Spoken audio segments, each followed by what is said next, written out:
Assalamualaikum warahmatullahi wabarakatuh. Izin memperkenalkan diri, nama saya Asmi Brianti dari PJKR 3A. Di sini saya ada tugas dalam mata kuliah Pendidikan Kesehatan. Tugasnya yaitu mewawancarai guru SD olahraga. Di sini saya akan mewawancarai Bapak Asep SPD yang terletak di Guapara. Nama SD-nya yaitu SDN 2 Cidadap. Baiklah, langsung saja ya Pak. Ya, boleh. Yang pertama-tama, apa pendapat Bapak mengenai pendidikan kesehatan? Ya, mengenai saya sebagai guru SD ya, tentang kesehatan itu penting sekali. Sebab di situ diperlukan anak atau orang dewasa sehat jasmani dan rohani. Makanya di sini apalagi sekarang itu adanya tentang COVID, yaitu tentang corona ya. Makanya di sini saya sebagai guru itu kepada anak didik yaitu membicarakan tentang protokol kesehatan, jaga jarak, pakai masker dan cuci tangan itu kepada anak. Jadi anak itu bisa membiasakan diri baik di sekolah, di lingkungan atau di rumah dengan keluarga. Nah itu penting sekali tentang pendidikan kesehatan sebab di situ diperlukan tentang kesehatan baik jasmani dan rohani. Tentang jasmani, apakah dia itu harus seolah dengan memperagakan gerakan atau ya istilahnya sedikitnya senam lah atau kegiatan-kegiatan yang ada di lapangan. Terus kalau rohani itu penting sekali untuk mengembangkan tentang pikiran.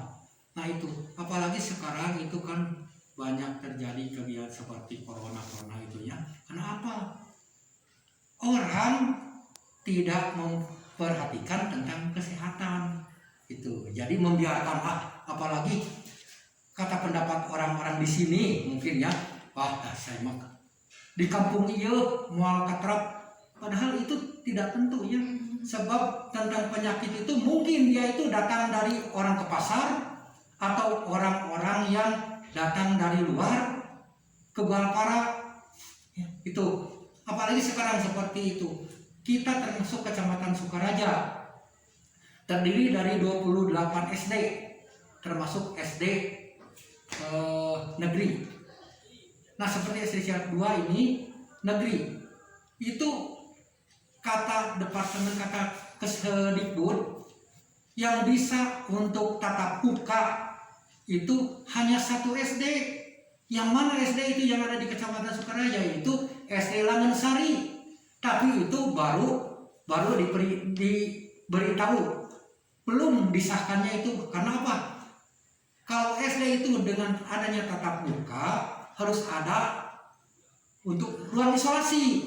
Nah, satu, kedua gurunya itu jangan sampai naik angkot. Nah itu.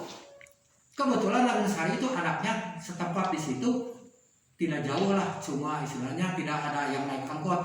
Cuma diperhatikan itu ada gurunya mungkin salah seorang guru itu karena guru itu tidak termasuk orang di situ. Mungkin itu orangnya luar daerah, nah itu makanya di sini harus dipikirkan. Seperti kita itu ya Cidak 2 ya ini. Saya sebagai guru Cidak 2. Ya. Itu usulan-usulan itu ingin tatap muka tapi tidak bisa menjaga, walaupun ada tentang cuci tangan, pakai masker, ya jaga. Tapi tetap hal itu ya, harus ada ruang isolasi. Bila terjadi, apalagi itu anak itu harus diperiksa dulu oleh kesehatan, divaksin atau jangan divaksin lah, diperiksa apakah positif atau negatif. Itu anak satu persatu dari jumlah dari 365 anak ini, belum gurunya itu. Seperti di swab atau di antigen ya itu harus. Sedangkan guru yang ada di sini itu saya pribadi di sini karena istilah si kukut lah, tapi yang lain kan dari luar daerah itu, jadi belum tentu itu disahkan atau diberi tentang tatap muka. Nah itu Pertanyaan kedua ya Pak, ya. Apa yang Bapak ketahui mengenai COVID-19 ini Pak? Nah tentang COVID, jadi tadinya orang-orang itu tidak percaya, apalagi orang-orang yang di kampung ya seperti tadinya, wah COVID dijieun cenah. Ternyata sekarang itu betul. Karena apa? Tidak menurut protokol kesehatan orang-orang itu. Apalagi seperti tentang media atau televisi itu. Jangan-jangan Indonesia, jangan-jangan Jawa Barat, Indonesia, yaitu luar negeri juga sekarang itu kan, ya sampai Amerika, Rusia, Malaysia, ternyata seluruh dunia, bahkan Arab juga semua, termasuk negara Indonesia. Itu penting sekali kita menjaga kesehatan ya untuk diri kita sendiri. Ya itu makanya di situ harus patuhi aturan pemerintah, karena pemerintah itu sayang kepada kita, ya, kepada warganya, warga bangsa Indonesia. Pertanyaan ketiga ya Pak, Ya. seberapa penting pendidikan kesehatan untuk siswa? Ya jelas di sini. Makanya tadi disebutkan sehat jasmani, sehat rohani. Jasmani yaitu seperti badan kita ya itu. Itu memerlukan tentang pakaian, ya, tentang kesehatan pakaian dan segala yang dipakai. Terus rohani. Jadi di sini kalau tidak kedua-duanya berarti pincang.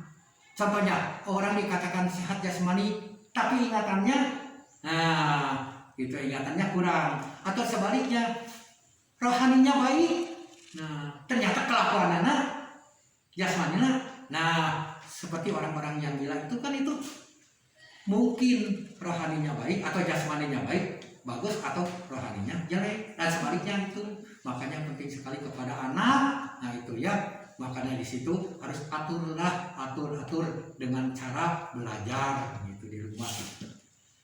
Pertanyaan keempat ya Pak, Ya. bagaimana upaya Bapak sebagai guru PJOK untuk memberikan pendidikan kesehatan pada siswa di masa pandemi ini Pak? Ya. Untuk kepada anak, ya jelas saya sebagai guru ya tidak biasanya sebelum memberitahunya ini, tapi jelas jagalah anak-anak dengan cara jangan berkerumun. Kalau bergaul ya, kalau apalagi jangan-jangan di luar di masyarakat, di rumah juga kita harus memakai masker untuk menjaga kesehatan. Nah itu.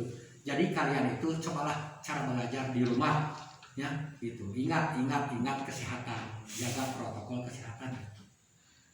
Pertanyaan kelima ya Pak, Ya. apa saja anjuran Bapak pada siswa untuk dapat menjaga kesehatan pada masa pandemi ini Pak? Ya, dianjurkan kepada anak, cobalah ya dengan cara daring di rumah itu anak pakailah masker, sering cuci tangan, ya gitu, jaga jarak, apalagi dengan orang lain yang ada di lingkungan keluarga di situ, ya.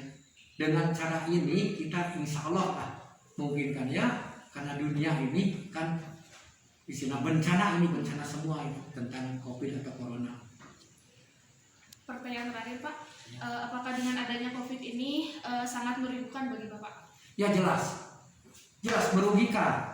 Sebab seperti saya ini sebagai guru, anak biasanya tatap muka, biasa diberi pelajaran di kelas, ternyata sekarang itu pakai daring. Ya istilahnya di rumah. Itu mengkhawatirkan orang tua. Kata orang tua, saya pusing anak itu tengah buku, begitu dikira. Nah itu, dengan adanya penyakit ini, tapi kan ini bukannya kita ya seolah-olah kita itu kan terima aja, tapi dengan cara kita harus jaga baik-baik itu dengan penyakit ini, dengan caranya menjaga kesehatan itu. Bapak terima kasih banyak ya sudah Ya, mengganggu waktunya. Ya saya ingat itu wajib saya itu sebagai pendidik atau sebagai guru ya wajib memberitahu kepada orang lain, apalagi kepada anak didik saya ini. Ya terima kasih. Mungkin itu yang jawaban saya. Cukup Bapak.